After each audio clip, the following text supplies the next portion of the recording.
Nosaltres estem en la línia de recolzar aquesta proposició de declaració institucional, a més, no només pel compromís de la ciutat de Barcelona en la ciutat de Gaza, pel compromís que s'ha expressat anteriorment en el document de cooperació internacional i, a més perquè creiem que Barcelona pot exercir un lideratge en el marc del Mediterrani, pot exercir aquest lideratge a partir d'oferir-se com a espai físic, com a espai simbòlic també, per parlar, per aportar elements de diàleg i per aportar solucions, ni que siguin efímeres. És per això que hem introduït el 7è punt en aquesta declaració institucional, proposició de declaració institucional, en el que s'expressa aquesta voluntat d'oferir-nos com a ciutat i, per tant, d'avançar en aquesta idea de capital de la pau, capital de la Mediterrània. Per tot el que s'ha expressat, queda clar, i apel·lant a les paraules del president de la Generalitat, és evident que nosaltres no volem que traslladin el seu camp de batalla a la ciutat de Barcelona. No volem que ens traslladin els 400 nens morts, les escoles bombardejades, els hospitals bombardejats i també les víctimes israelianes. No volem això. Volem que ens traslladin al seu marc de diàleg.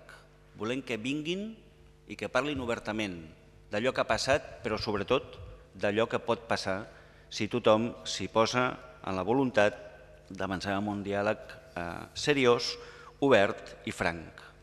És aquest marc en el que a Barcelona sempre ens hi trobaran. Ens hi trobaran com ens hi van trobar per intentar trencar el bloqueig a Bòsnia, intentar trencar el bloqueig de Sarajevo. És quan ens hi han trobat en altres ciutats de Palestina fent cooperació i ajudant a la gent normal i carrera que intenta viure i buscar-se la vida. És quan els districtes s'han agermanat en pobles saharauis per intentar pal·liar el seu aïllament al mig d'un desert, al mig del món. És també l'expressió que el govern de la ciutat no va voler reconèixer en el dret internacional en relació a Montenegro. Ho és també en l'expressió del dret internacional en relació al conjunt dels pobles, perquè el dret és internacional i no és un xiclet. I el Tíbet és el marc de referència i el símbol referent internacional del que succeeix quan un poble és anorreat, pateix la repressió cultural, pateix la repressió social.